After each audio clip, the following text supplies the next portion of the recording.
just going to go through 5 of my favourite pop punk records that helped define the sound that you hear with the Thorazines. The first band I want to talk about is the Parasites. I actually originally had this on CD and then I found the LP a little while later. Now I got into Parasites through a song called When I'm Here With You, which is on this record. It was actually released on a 7-inch called Paramania, and I was given the song on a cassette tape by the guy who ran a thing called Spiral Objective mail order, and I was blown away. I was instantly hooked, and Parasites became one of my favourite bands of all time. The Mr. T Experience, Milk Milk Lemonade. The very first time I ever heard this record, I was blown away because the opening track on it, Book of Revelation, it actually has this amazing guitar bit on it, and I was just captivated by it. I was just like, wow, what a melody. What a great melody line.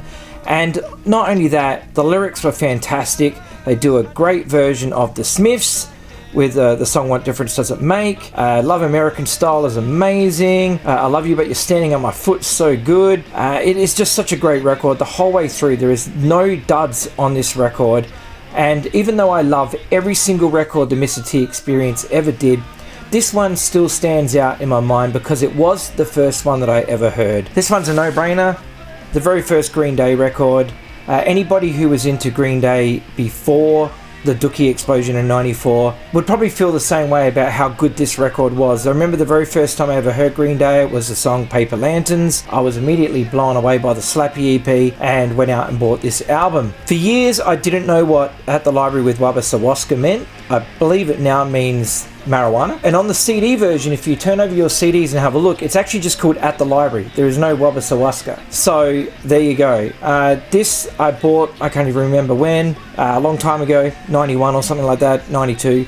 And I just was blown away by it over how good it was. It has my all-time favourite Green Day song on it, which is Going to Pass a Lacqua. As a whole, the album is fantastic, and Don't Leave Me is such a good song. My Brain Hurts by Screeching Weasel. I remember the day I first heard this album. I was in Thrash Grind and Grunge, the record store. I was wearing a Ramones t-shirt, and he said, you got to listen to this. And he put it on. It had just come out, and so I bought the CD at the time. Eventually got the record, and the CD lived in my CD player for weeks and weeks and weeks on end. This album is just flawless. There is no dud tracks. This is one of the greatest albums ever recorded, and if you've not heard it, well, then you need to fix that immediately. So yeah, do yourself a favor and buy this album, My Brain Hurts by Screeching Weasel. And the last record I want to talk about is White Trash, Two Heaves and a Beam by NoFX. I remember the very first day I ever heard NoFX was hearing this record.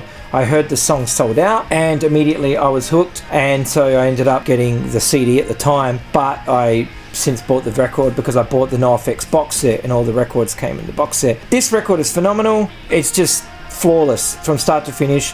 Bob is obviously great, Sticking in My Eyes great, Please Play the Song on the Radio, it's hilariously fun, and you know, did get me kicked off a radio show. You know, Liza and Louise, it is just such a good record, and I'm sure if you know the record, you agree with me just over how good it is. And this album was just like, there's a whole different world of pop punk music that isn't Ramones Corp. 5 fantastic records from the pop punk era of music that are a big influence on the sound of the Thorazines. Thank you very much for watching. Go and buy all these records.